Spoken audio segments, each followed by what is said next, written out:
அன்பான தேவ பிள்ளைகள் எல்லோருக்கும் இயேசு கிறிஸ்துவின் நாமத்துல என்னோட வாழ்த்துக்களை தெரிவித்துக் கொள்கிறேன்.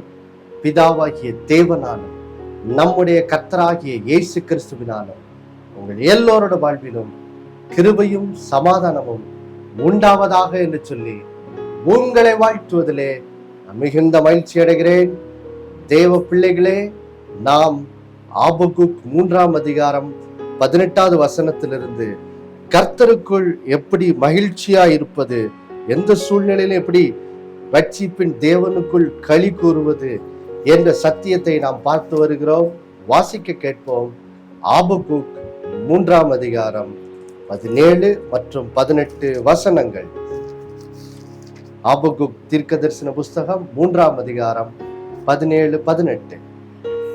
அத்திமரம் துளிர் விடாமல் போனாலும், திராட்சை செடிகளில் பலன் உண்டாகாமல் போனாலும், ஒலிவ மரத்தின் பலன் அற்று போனாலும், வயல்கள் தானியத்தை விளைவியாமல் போனாலும், கிடையில் ஆட்டு மந்தைகள் முதலற்று போனாலும், தொழுவத்திலே மாடு இல்லாமல் போனாலும், நான் கர்த்தருக்குள் மகிழ்ச்சியாயிருப்பேன், என் இரட்சிப்பின் தேவனுக்குள் களி கூறுவேன்.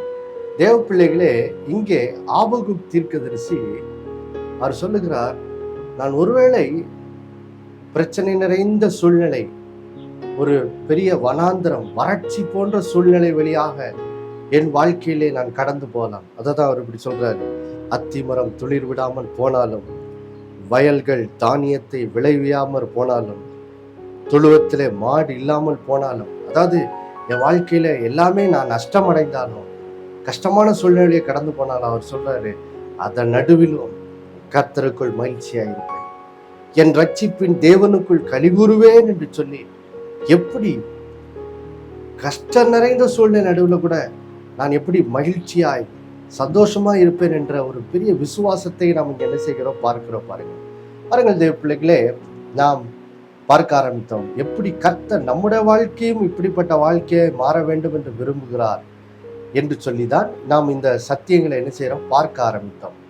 நாம் முதலாவதாக இப்படிப்பட்ட ஒரு பிரச்சனை நிறைந்த சூழ்நிலை நடுவிலும் நாம் கர்த்தருக்குள் மகிழ்ச்சியாய் ரட்சிப்பின் தேவனுக்குள் களி கூறுகிறவர்களாய் இருப்பதற்கு முதல் திறவுகோலை நாம் ஆபகுக் 1ஆம் அதிகாரம் 1-4 வசனங்கள்ல பார்த்தோம். அங்கே நாம் பார்க்கிறோம், ஆபகுக் தீர்க்கதரிசி ஆரம்பத்திலே இப்படி இந்த நாம் ஆபகுக் 3ஆம் அதிகாரம் 18, 17, 18 வசனங்கள்ல வாசிக்கிற மாதிரி அந்த விசுவாசம் உள்ள மனிதனாக அவர் ஆரம்பத்தில் இல்லை. நாம் ஆரம்பத்தில் பார்க்கும்போது அவர் ஆபகுக் தன்னுடைய தாம் வாழுகிற அந்த சமுதாயத்தில் எப்படி எங்கு பார்த்தாலும் அக்கிரமமும் அநியாயமும் பெருகி இருக்கிறபடினால் அதை பார்த்து அவர் எப்படி மன வேதனை, மன துக்கம் அடைந்து, புலம்பலினால் நிறைந்து, எப்படி அதை குறித்து கர்த்தரிடத்தில் அவர் விண்ணப்பம் பண்ணுகிறதை நாம் என்ன செய்கிறோம் பார்க்கிறோம். அப்போ அந்த வசனங்களை வாசிக்கும் போது ஆரம்பத்திலே ஆபகுக் எப்படி மனம் நொந்து போனவராக புலம்புகிறவராக இருக்கிறதை தான் நாம் என்ன செய்கிறோம் பார்க்கிறோம். ஆனால் எப்படி அந்த இடத்துல இருந்து அவர் கர்த்தருக்குள் பிரச்சனை நிறைந்த சூழ்நிலை நடுவிலும் எப்படி கர்த்தருக்குள் களி கூறுகிறவராக மகிழ்ச்சியா இருக்கிறவராக எப்படி மாறினாரு? அதுக்கு முதல் காரியம் என்னது? அவர் தன்னுடைய மன வேதனை, மன துக்கம், தன்னுடைய புலம்பலை தனக்குள்ளே வைத்து கொண்டு அல்லது பிற மனுஷரிடத்துல போய் அதை வைத்து புலம்புவதை, அப்படிப்பட்ட காரியத்தை செய்யாம தன்னுடைய பாரத்தை அவர் கர்த்தரிடத்தில் என்ன செய்கிறார்? எடுத்து போகிறதை பாருங்க. கர்த்தரிடத்துல போய் முறையிடுறார். ஆமா, உள்ள புலப்பம் இருக்கு, ஆனா தன்னுடைய புலம்பலை கர்த்தரிடத்துல போய் என்ன செய்யறாரு? சொல்றாரு பாருங்க. அப்போ இதான் நம்ம பார்த்தோம். முதல் திறவுகோள் வாழ்விலே எந்த சூழ்நிலையிலும் கர்த்தருக்குள் களி கூறுகிறவர்களாக மகிழ்ச்சியா இருக்கிறவர்களாய் மாறுவதற்கு முதல் திறவுகோள் என்ன? உள்ளத்துல இருக்கிற பாரத்தை கர்த்தரிடத்தில் போய் என்ன செய்யுங்க? தெரிவிங்க, சொல்லுங்க. அப்படி சொல்லும் போது என்ன ஆகுது? இப்போ பாருங்க, நம்ம ஆபகுக் 1ஆம் அதிகாரம் 5வது வசனத்துல பார்க்கிறோம். கர்த்தர் ஆபகுக்கினுடைய அந்த கூப்பிடுதலை கேட்டு அவர் ஆபகுக் இருதயத்தில் அந்த கேள்விகளுக்கு என்ன செய்கிறார்? பதில் அளிக்கிறார். ஏனென்றால் ஆபகுக்கினுடைய முறையிடுதல், புலம்பல் எல்லாமே என்னது? ஆண்டவரே, இவ்வளவு அநியாய அக்கிரம சமுதாயத்தில் இருக்குது, ஆனா இதுல இருந்து ஏன் எங்களை ரட்சிக்க மாட்டேங்கிறீர், ஏன் எங்களை ரட்சியாமல் இருக்கிறீர் என்பதுதான் அவரோட புலம்பலா இருந்துச்சு. அப்ப அதை குறித்து தான் அவர் ஆண்டவரிடத்துல விண்ணப்பம் பண்ணோடனே ஆண்டவர் அவருக்கு பதிலளிக்கிறார். எப்படி அவருடைய கண்கள் காண ஒரு ஆச்சரியமான காரியத்தை எப்படி அவர் ஏற்ற காலத்துல செய்து, எப்படி பாபிலோன் என்னும் ஒரு தேசத்தை கொண்டு இஸ்ரேல் தேசத்தின் பாவங்களை எப்படி நியாயந்தீர்ப்பார் என்று சொல்லி அவர் ஆபகுக்கினுடைய கேள்விகளுக்கு என்ன செய்கிறார், பதிலளிக்கிறார். அதே போலதான் நம்ம ரெண்டாவது பார்த்தோம். இந்த கர்த்தருக்குள் களி கூறுகிறவர்களாய் வாழ்றதுக்கு ரெண்டாவது திறவுகோல் அந்த வசனத்துல தான் இருக்குது. நம்முடைய பாரத்தை நாம் கர்த்தரிடத்தில் எடுத்து சொல்லும் போது கர்த்தர் நம்முடைய பிரச்சனைக்கான தீர்வை என்ன செய்கிறார், நமக்கு வெளிப்படுத்துகிறார். அதை நம்ம பார்த்தோம். அப்போஸ்தலர் 13ஆம் அதிகாரத்துல 40வது வசனத்துல பவுல் இயேசு கிறிஸ்துவின் நற்செய்தியை ஒரு பட்டணத்துல போய் அறிவிக்கும் போது இந்த ஆபகுக்கு 1ஆம் அதிகாரம் 5வது வசனத்தை என்ன செய்கிறார், அவர் தன்னோட பிரசங்கத்தின் நடுவிலே அவர் மேற்கோள் காட்டுகிறார். அப்போ அதுல இருந்து நம்ம என்ன பார்த்தோம், நம்முடைய பாரத்தை கர்த்தரிடத்தில் சொல்லும் போது கர்த்தர் என்ன பண்றாரு, நம்முடைய பிரச்சனைக்கான தீர்வை வெளிப்படுத்துகிறார். அது என்னது, அதுதான் சிலுவையில இயேசு நம்முடைய பாவங்களுக்காய் மரித்து உயிர்த்தெழுந்தாரே, அதுதான் நம்முடைய பிரச்சனைகளுக்கான தீர்வா என்ன செய்கிறது இருக்கிறது. அப்போ நம்ம கடந்த வாரத்துல பார்த்தோம் எப்படி அப்போ அந்த தீர்வை இயேசு நமக்கு வெளிப்படுத்தும் போது நாம் எப்படி சிலுவையில் பட்ட பாடுகள் தான் நம்முடைய பிரச்சனைகளுக்கு தீர்வா இருக்கிறது என்று சொல்லி அவர் வெளிப்படுத்தும் போது நாம் அதை என்ன செய்ய வேண்டும், விசுவாசிக்க வேண்டும். கடந்த வாரத்தில் பார்த்தோம் எப்படி அப்போஸ்தலர் 16:31 பவுல் சொல்லுகிறார், கர்த்தராகிய இயேசு விசுவாசிங்க, அப்போ நீங்க ரட்சிக்கப்படுவீங்கன்னு சொல்லி. அப்போ நம்முடைய போராட்டங்களின் நடுவிலே நாம் விடுதலை ரட்சிப்பை சுதந்திரிக்க வேண்டும் என்றால் கர்த்தர் சிலுவையிலே பாடுபட்டு உண்டாக்கி வைத்த ரட்சிப்பை நாம் என்ன செய்ய வேண்டும், விசுவாசிக்க வேண்டும். இயேசு கிறிஸ்து விசுவாசிக்கிறது மூலம் அந்த ரட்சிப்பை நாம் என்ன செய்ய வேண்டும், பெற்றுக்கொள்ள வேண்டும் என்று சொல்லி நாம் பார்த்தோம். இதான் நம்ம எந்த சூழ்நிலையிலும் கர்த்தருக்குள் களி கூறுகிறவர்களாய் வாழ்றதுக்கு இரண்டாவது திறவுகோலா என்ன செய்கிறது இருக்கிறது. பாருங்கள் தேவ பிள்ளைகளே, இந்த நாளிலே இந்த இரண்டாவது காரியத்தை குறித்து இன்னும் கொஞ்சம் தெளிவாக நம்ம என்ன செய்ய போறோம், பார்க்க போகிறோம். அது என்னது, இன்றைக்கு பாருங்க, ஒருவேளை ஆபகுக் தீர்க்கதரிசி அவர் வாழ்ந்த இஸ்ரேல் தேசத்தில் வாழ்ந்த நாட்களில் அவர் புலம்புகிறாரே. மறுபடியும் வாசிக்கப்போ ஆபகுக் 1ஆம் அதிகாரம் 2, 3, 4 வசனங்கள். கர்த்தாவே, நான் எதுவரைக்கும் உம்மை நோக்கி கூப்பிடுவேன், நீர் கேளாமல் இருக்கிறீரே. கொடுமையின் நிமித்தம் நான் எதுவரைக்கும் உம்மை நோக்கி கூப்பிடுவேன், நீர் ரட்சியாமல் இருக்கிறீரே. நீர் எனக்கு அக்கிரமத்தை காண்பித்து என்னை தீவினையை பார்க்க பண்ணுகிறதென்ன?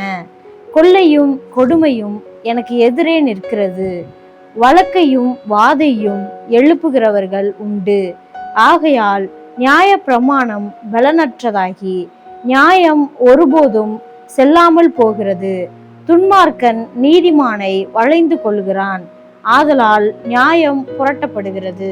பாருங்கள் தேவ பிள்ளைகளே, ஆபகுக் அவர் வாழ்ந்த இஸ்ரேல் தேசத்தில் அவர் வாழ்ந்த நாட்களில் இருந்த சமுதாயத்தில் இருந்த மோசமான நிலையை பற்றி பேசுகிறார்.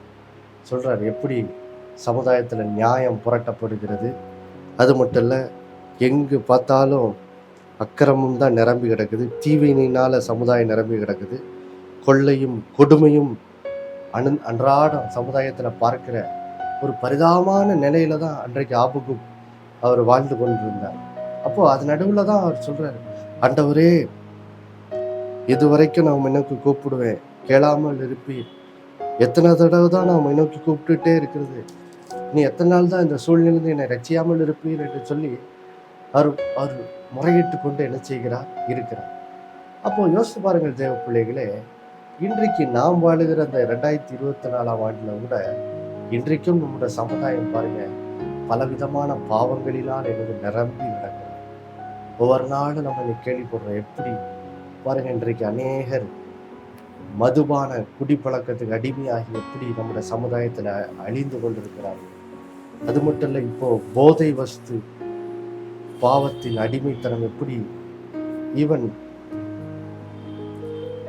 வாலிப பிள்ளைகள் கூட இந்த போதை வஸ்து பழக்கங்களுக்கெல்லாம் அடிமையாகி எப்படி வாலிபர்கள்லாம் அழிகிறார்கள் என்ற காரியங்களெல்லாம் நம்ம பார்க்கிறோம்.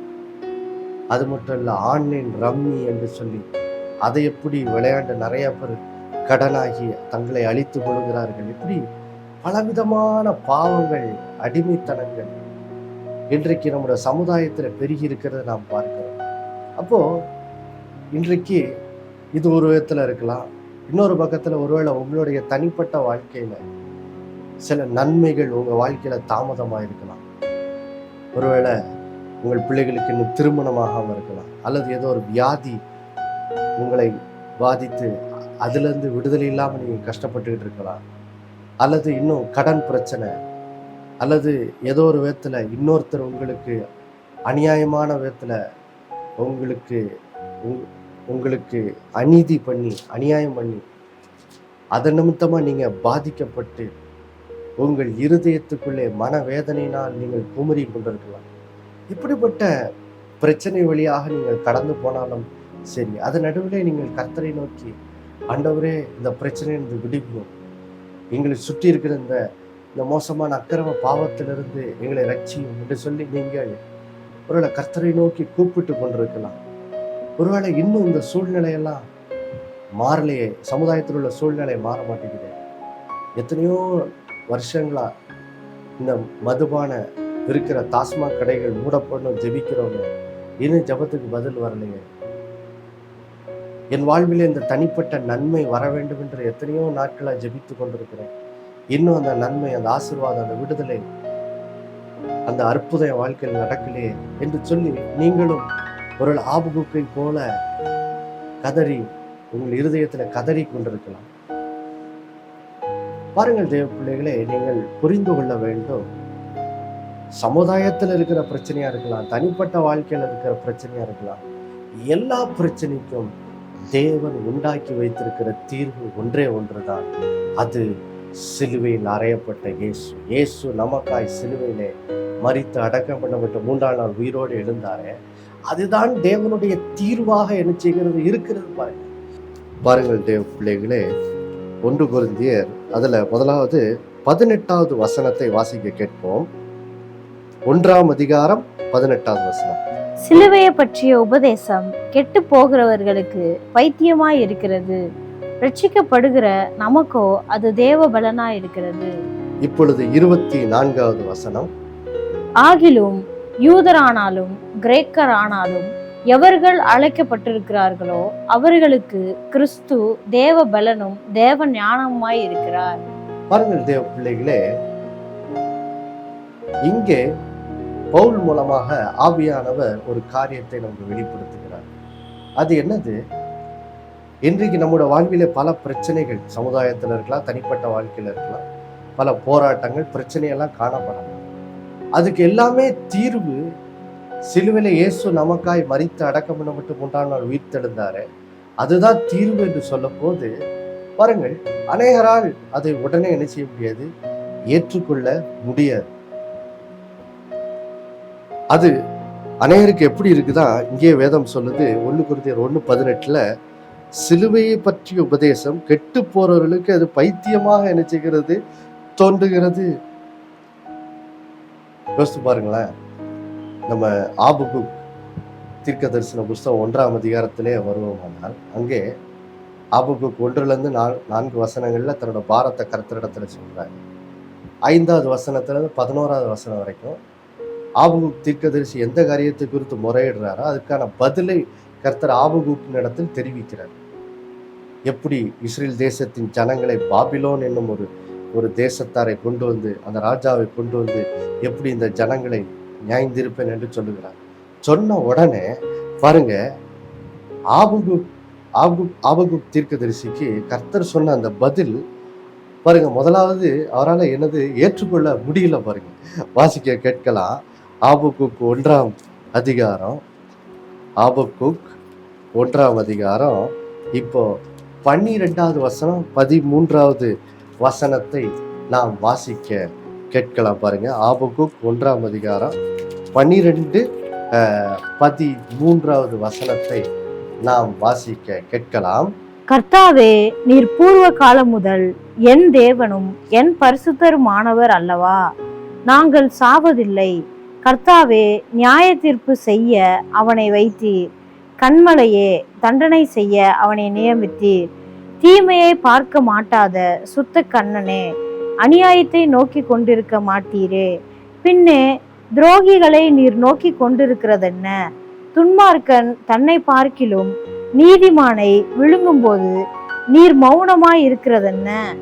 பாருங்கள் தேவ பிள்ளைகளே, இங்கே ஆபகுக்குக்கு ஆண்டவர் பதிலளி எப்படி பாபிலோனியர்களை கொண்டு இஸ்ரேல் தேச ஜனங்களுடைய பாவத்தை எப்படி நியாயந்திருப்பேன் என்று சொன்னவுடன் 12வது வசனத்துல பாருங்க, ஆண்டவர் தன்னிடத்தில் சொன்ன பதிலுக்கு திரும்ப ஆண்டவரிடத்தில் என்ன செய்கிறார்? தன்னுடைய காரியத்தை என்ன செய்கிறார்? கர்த்தரிடத்தில் தெரிவிக்கிறார். என்ன தெரிவிக்கிறாரு?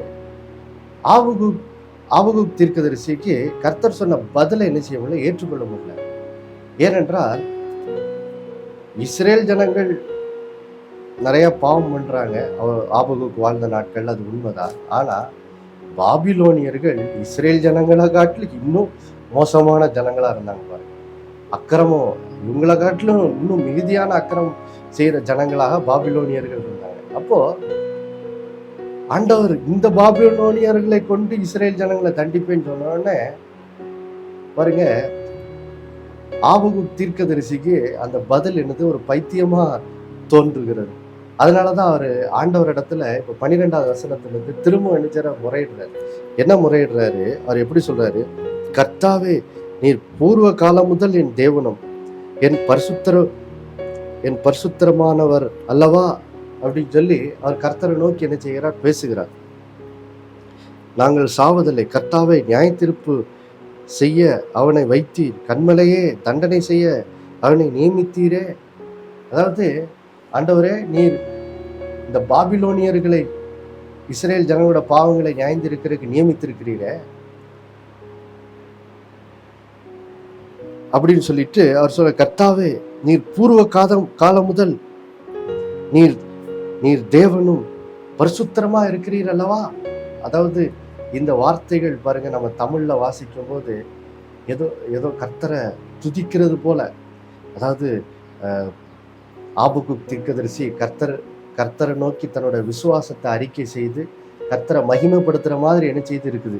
அவர் கர்த்தரை, ஆமா கர்த்தாவே, நீர்தான் பூர்வ காலம் முதல் தேவனா இருக்கிறீர், பூர்வ காலம் முதல் நீர்தான் பரிசுத்தரா இருக்கிறீர் அல்லவா அப்படின்னு ஏதோ கர்த்தரை மகிமைப்படுத்தி பேசுற மாதிரி இந்த வாக்கியம் என்ன செய்கிறது? தோன்றுகிறது. ஆனா பாருங்க, வேத வல்லுநர்கள், எபிரேய மொழி ஆசிரியர்கள் எப்படி என்ன சொல்றாங்கன்னா, இந்த வாக்கியம் எபிரேய மொழியில எப்படி வருதா?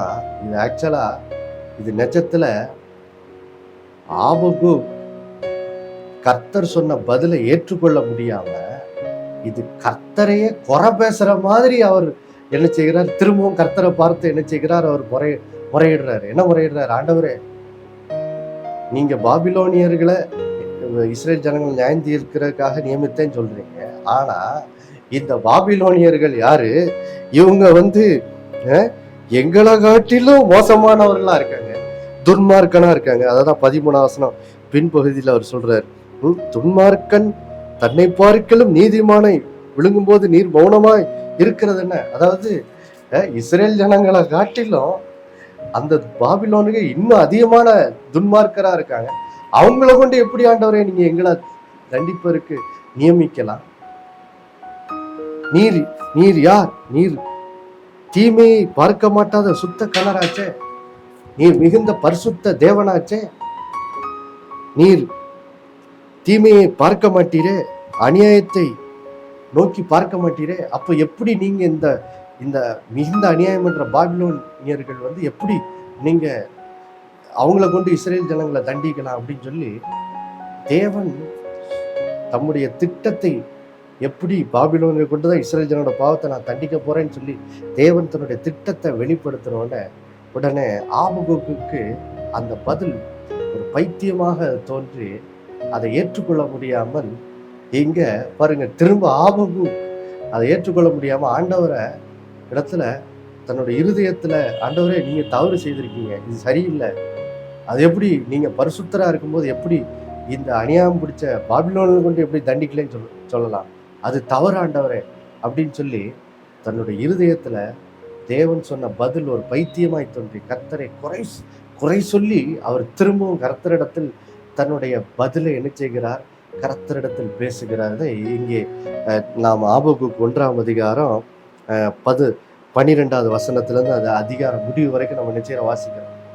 இங்க இந்த வசனங்களை நீங்க வேதத்திலிருந்து வாசிப்பீர்கள் என்றால் அதனோட அர்த்தம் என்னன்னா, அவரோட மறுமொழி, கர்த்தர் சொன்ன பதிலுக்கு ஒரு திரும்ப மறுமொழி எப்படி சொல்றாரு? கர்த்தாவே நீர் வந்து சரியில்லை, அது எப்படி அவங்கள கொண்டு தண்டிக்கலாம் அப்படின்னு சொல்லி கர்த்தர் சொன்ன பதில் ஆபகுக்கு பைத்தியமாக அது என்ன செய்கிறது? தோன்றி கர்த்தரையே குறை சொல்லி அவர் என்ன செய்யறாரு? பேசுறாரு. நீ செய்தது சரியில்லாண்டவரேன்னு சொல்லி பேசுறாரு. பாருங்கள் தேவ பிள்ளைகளே, இன்னைக்கு கூட பாருங்க, ஆபகுக்கு அன்றைக்கு அந்த பதில் சொன்னாரு. நம்ம போன வாரம் பார்த்தோம், இந்த ஆபகுக்கு சொன்ன பதில் நம்முடைய நாட்களுக்கு அது எப்படி பொருந்தும்னு சொல்லி அப்போஸ்தலர் 13ஆம் அதிகாரம் பவுலுடைய பிரசங்கத்துல பார்த்தோம். ஆண்டவர் இன்னைக்கு நமக்கு அந்த பதிலை எப்படி நம்முடைய வாழ்வில் இருக்கிற குறைகள், நம்மை சுற்றி இருக்கிற அநியாயங்கள், அதையெல்லாம் கர்த்தரிடத்தில் எடுத்துட்டு போய், ஆண்டவரே இதுல இருந்து எப்படி எங்களை ரட்சிப்பீருன்னு சொல்லி ஆண்டவரிடத்தில் நம்மளோட பாரத்தை வச்சோம்னா, கர்த்தர் சொல்ற பதில் என்னன்னா, மகனே, சிலுவையில என் குமாரனை உன்னை ரட்சிப்பதற்காக ஒப்பு கொடுத்தேனே, அதுதான் நான் உண்டாக்கி வைத்திருக்கிற தீர்வு. சமுதாயத்தில் உள்ள அக்கிரமத்தை மாற்றுவதற்கும், உன்னுடைய வாழ்க்கையில் இருக்கிற குறைவுகளை நிறைவாக்குறதுக்கும், உனக்கு அற்புதம் செய்வதற்கும், உன்னுடைய வியாதியிலிருந்து உன்னை விடுதலையாக்குவதற்கும், உனக்கு நன்மை செய்வதற்கும் நான் உண்டாக்கி வைத்திருக்கிற தீர்வு என்னது? வேற ஏதோ தீர்வு இல்லை. அது சிலுவையிலே இயேசு மரித்து நம்முடைய பாவங்களுக்காக மரித்து உயிர் தெழுந்தாரு, அதுதான் தீர்வு அப்படின்னு சொல்லும் போது, நிறைய நேரத்துல பாருங்க நம்மளோட மாம்சீக மூளை பாருங்க ஆபகுக்கு போலதான் நம்முடைய இருதயத்துல அந்த பதில் என்னது? பைத்தியமாக தோன்றுகிறது. அததான் 1 கொரிந்தியர் 1:18 பவுல் சொல்றாரு, இந்த சுவிசேஷத்தை ஏற்றுக்கொள்ளாதவர்களுக்கு சிலுவின் உபதேசம் பைத்தியமாக தோன்றுகிறதா, ஆனா ரட்சிக்கப்படுற நமக்கும் அது தேவ பலனா என்ன செய்கிறது இருக்கிறது. பாருங்கள் தேவ பிள்ளைகளே, இன்றைக்கு பாருங்க, பவுல் 2000 ஆண்டுகளுக்கு முன்னாடி இந்த இயேசு கிறிஸ்து நற்செய்தி அவர் வாழ்ந்த நாட்களில் பல தேசங்களுக்கு சென்று போய் அறிவிக்கும் போது, இயேசுவின் சிலுவை மரணம் தான் நமக்கு ரட்சிப்பை கொடுக்குது அப்படிங்கிற செய்தி அநேகருக்கு பைத்தியமாக, பாருங்க இந்த யூதர்களுக்கெல்லாம் அது பைத்தியமாக என்னது தோன்றிற்று. ஏனென்றால் பாருங்க, இயேசு சிலுவையில 2000 ஆண்டுகளுக்கு முன்னாடி இயேசு சிலுவையில அவர் மரித்தாரு. இன்றைக்கு பாருங்க, நமக்கு சிலுவை என்பது ஒரு ஆசீர்வாதத்தின் சின்னமாக நாம் கருதுகிறோம். அதனாலதான் எல்லா சர்ச்சிலையும் ஒரு சிலுவை இருக்குது. நாம கூட சிலுவையை நம்ம செயின்ல என்ன செய்யறோம்? போட்டு அதை நம்ம கழுத்துல அணிஞ்சுக்கிறோம். இன்னைக்கு சிலுவைனா ஒரு ஆசீர்வாதத்தின் சின்னம். ஆனா 2000 ஆண்டுகளுக்கு முன்னாடி சிலுவை என்பது ஒரு குற்றவாளிக்கு அளிக்கப்படுகிற மரண தண்டனைக்கு அது அடையாளமா என்ன செய்து இருந்தது. அப்போ யோசித்து பாருங்க, 2000 ஆண்டுகளுக்கு முன்னாடி இயேசு வாழ்ந்த நாட்கள்ல சிலுவை மரணம் யாருக்கு கொடுக்கப்பட்டது? சமுதாயத்திலே இருக்கிற மிகப்பெரிய குற்றவாளிக்கு கொடுக்கப்பட்ட மரண தண்டனை தான் சிலுவை மரணம். அப்போ அந்த மரணத்தை மரித்த இயேசு கிறிஸ்து இப்ப அந்த மரணத்தின் மூலம் இன்னைக்கு மனுஷனுக்கு ரட்சிப்பை கொடுப்பாருன்னு சொல்லி அன்னைக்கு பவுல் போய் பிரசங்கம் பண்ணும்போது, அது யூதர்களுக்கு எல்லாம் எப்படி இருந்துச்சு? பைத்தியமாக, என்னது இது? ஒரு மிகப்பெரிய குற்றவாளிக்கு கொடுக்கப்படும் தண்டனையாகி அந்த சிலுவையில தேவன் வந்து மனுஷனா வந்து மரிச்சாரு, நம்மளோட பாவங்களுக்காக மரிச்சாரு, அதுதான் நமக்கு இப்போ ரட்சிப்பை தருதுன்னு சொன்னா ஜனங்களுக்கு அதை ஏற்றுக்கொள்ள முடியாது. அது பைத்தியமாக தோன்றும். தேவ பிள்ளைகளே, இன்றைக்கு கூட நம்ம கூட நினைக்கலாம், என்னது சிலுவையில இயேசு 2000 வருஷத்துக்கு முன்னாடி மரிச்சாராம், அதுதான் இன்னைக்கு என்னோட பிரச்சனைகளுக்கெல்லாம் தீர்வுன்னு சொன்னா நம்மளால அது ஏற்றுக்கொள்ள முடியாமல் இருக்கலாம். ஆனால் தேவ பிள்ளைகளை நல்லா தெரிஞ்சுக்கோங்க. மறுபடியும் அந்த வசனத்தை நாம் வாசித்து முடிப்போம் பாருங்க. 1 கொரிந்தியர் 1ஆம் அதிகாரம் 18வது வசனம். 1 கொரிந்தியர் 1ஆம் அதிகாரம் 18வது வசனத்தின் 2வது பகுதியை வாசிக்க கேட்போம். ரட்சிக்கப்படுகிற நமக்கோ அது தேவ பலனா இருக்கிறது. ஆம் பிரியமானவர், ரட்சிக்கப்படுற நமக்கோ அதுதான் எனது தேவ பலன். இன்றைக்கு நீங்கள் எப்படிப்பட்ட பாவத்தில் இருந்தாலும் சரி, அல்லது நம்மை சுற்றி சமுதாயம் இன்னைக்கு எப்படிப்பட்ட எவ்வளவு பெரிய பாவங்களுக்கு அடிமைப்பட்டிருந்தாலும் சரி, அதிலிருந்து ஜனங்களை ரட்சிப்பதற்கு நம்முடைய தேவன் உண்டாக்கி வைத்திருக்கிற தீர்வு என்னது? சிலுவையில இயேசு நாம மரிக்கணும். நம்ம குற்றம் செய்திருக்கிறோம், அப்ப நம்ம மரிக்கணும். ஆனா நம்முடைய இடத்தை எடுத்துக்கொண்டு பாருங்க, வாசிக்க கேட்டு முடிச்சிடலாம் பாருங்க. ஏசாயா 53 அதிகாரம் 5வது வசனம். ஏசாயா 53 அதிகாரம் 5வது வசனம். நம்முடைய மீறுதல்களின் நிமித்தம் அவர் காயப்பட்டு, நம்முடைய அக்கிரமங்களின் நிமித்தம் அவர் நொறுக்கப்பட்டார்.